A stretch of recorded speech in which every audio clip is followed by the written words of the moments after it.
when it was 150 years to 1847 when Canadian Daniel Massey first started manufacturing farm implements. They grew rapidly, merged with another Canadian company, and in 1891 they formed the Massey Harris. And we have two Massey Harris tractors here today. There we are, turn around here. Got the John Deere's here.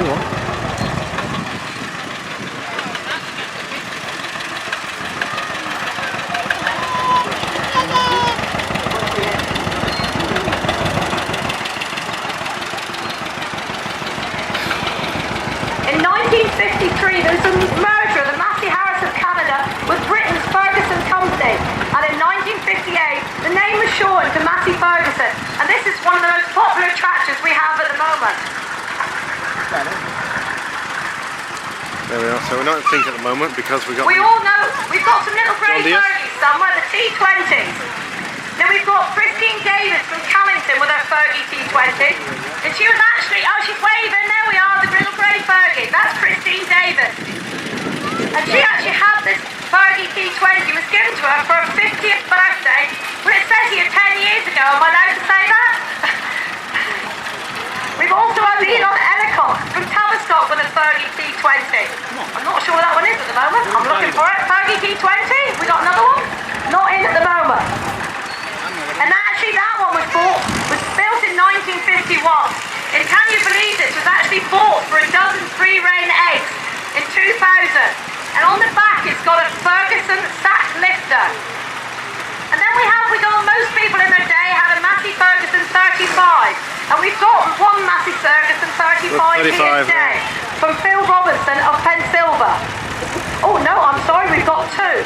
We've also got George Carew from Dove Walls with a 35 Massey. And then we go on to one of the most popular tractors, which is the 135. Massey Ferguson 135. I'm going to be run over by one at this moment in time, that's perfect. We've actually got 5 Massey Ferguson 135. And I remember I actually took my tractor driving test on a Massey Ferguson 135 just a few years ago.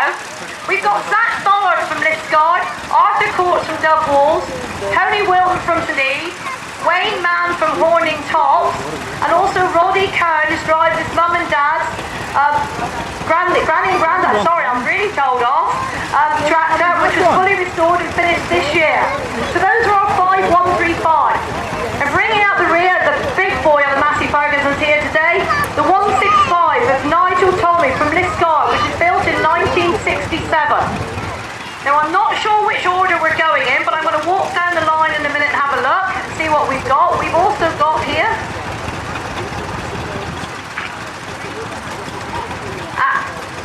now most of us all associate Massey Ferguson tractors being red, but actually today you'll see in the lineup we have a green Ferguson tractor.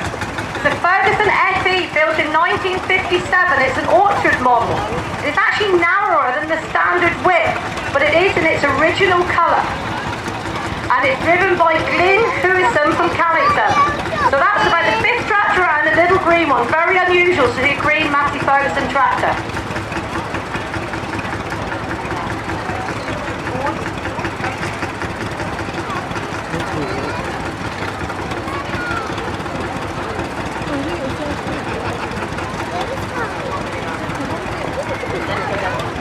Come with me.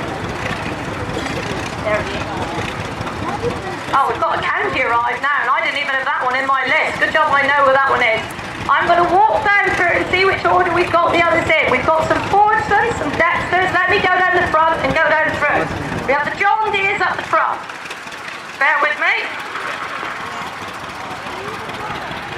We've got a Fordson in the middle here. I'm going to talk to this man with the Fordson. Rod over. 1923. You're in amongst me Masseys, that's fine. And this is my man with the green Massey. Glenn Hewison from Callington. And we've got lots of Massey tractors. We've got the 35, the 135, the 5 135, and then we've got the big boy at the end. Oh, we've got one grey Fergie. Where's the other Fergie too? Not arrived. Mine would, yeah. Bought for our 50th birthday. We go on to the big tractors. Oh, we've got two 165. The other grey Fergie's arriving with a sack lifter. Another 135, another Ford son. You are? Edward Thomas, North Hill. Edward Thomas? Yeah, from North Hill. And we've got the little Fordson Dexter owned by Cliff Boundy from Harrowbarrow. Perfect, I've got that one right. Built in 1959. Steve Bryan there. And then we come on to the internationals, of which we've got 4 here There we today. are, And I know internationals, this man, he used to be one of our chief There we captain are. stewards. Andrew Doney from Pensilva. Andrew Doney from Pensilva with his international. And this tractor here, I'm going to stand back because the county is just so loud. This one's owned by Tony and Dominic Ball. And we're going to mention this later, they're great supporters of the new Trafoo rally. So go and see them afterwards and you'll see that tractor at Trafoo. And on the end, we have John Hoskins McCormick. Now, word of warning, this one's being driven by his granddaughter Emily, and I think it's the first time she's driven it. So let's all stand well back on the way out. Sorry, Emily, I know Emily very well. And just to say, that tractor was last week out working the ground and bringing in hay. So that is a full working model tractor, and it's dated 1942, and it's only had 4 previous owners, and that one is still